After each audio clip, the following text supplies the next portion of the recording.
বস্তুত আমরা পেশাজীবীরা তো কারো পক্ষে বা বিপক্ষে ব্যক্তিগতভাবে জড়িত হই না, কিন্তু দুঃখের বিষয় যদি আমরা কখনো এইভাবে প্রতিপক্ষ দ্বারা আঘাতপ্রাপ্ত হই কিংবা অ্যাসল্ট হই, অসম্মানিত হই, আমাদের বিজ্ঞ বিচারকজনের কাছে যখন আমরা এই বিষয়ে বিচার প্রার্থনা করি, কেন জানি ওনারা জানি একটু মাথা নাড়ান।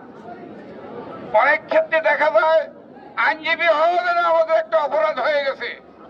আমরা অপমানিত হই, লাঞ্ছিত হই।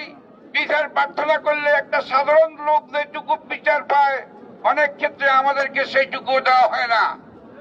এই লজ্জাজনক বিষয়টিকে থেকেও পরিত্রাণ পাওয়ার জন্য আজকে আমি সদস্য আইনমন্ত্রী সহ সংশ্লিষ্ট সকলের কাছে আইনজীবীদের জন্য সুরক্ষা আইন প্রণয়নের প্রার্থনা করতেছি।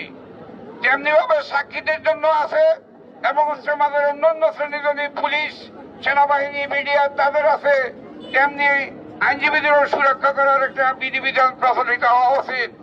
সময় যত বাড়ছে অপরাধের মাত্রা এবং অপরাধের ধরন সেভাবেই বৃদ্ধি পাচ্ছে। সুতরাং এই দাবি এখন সময়ের। চট্টগ্রামে আপনারা দেখেছেন কিছুদিন আগে আমাদের একজন আইনজীবীকে শুধুমাত্র একটা পক্ষের পক্ষে কথা বলার অপরাধে তাকে নৃশংসভাবে হত্যা করা হয়েছে। এখন সেই ঘটনার আবারও পুনরাবৃত্তি।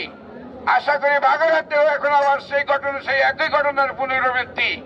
এরকম যদি চলতে থাকে তাহলে আমরা আইনজীবীরা অবশ্যই বাধ্য হব আমাদের পেশা থেকে সরে যাব।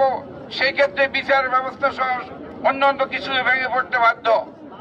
যাই হোক, আমি সদস্য কর্তৃপক্ষের কাছে আমাদের আত্মরক্ষার জন্য যেমনি ভাবে আইন প্রণয়নের জন্য জোর দাবি জানাচ্ছি, তেমনি আজকে যে বন্ধু বিনা কারণে পেশাগত কারণে ওনার পেশাগত দায়িত্ব পালন করতে গিয়ে হত্যার শিকার হয়েছেন, যারা তার উপরে অন্যায়ভাবে অত্যাচার করেছে, যারা তার হত্যার সাথে জড়িত, উপযুক্ত তদন্ত সাপেক্ষে যেন সেই বিচার করা হয় এবং এই ক্ষতিগ্রস্ত পরিবারকে যেন উপযুক্ত পরিমাণ ক্ষতি প্রদান করা হয়, সেই দাবি আমি অবশ্যই আমাদের কর্তৃপক্ষের কাছে, সদস্য সরকারের কাছে পেশ করছি।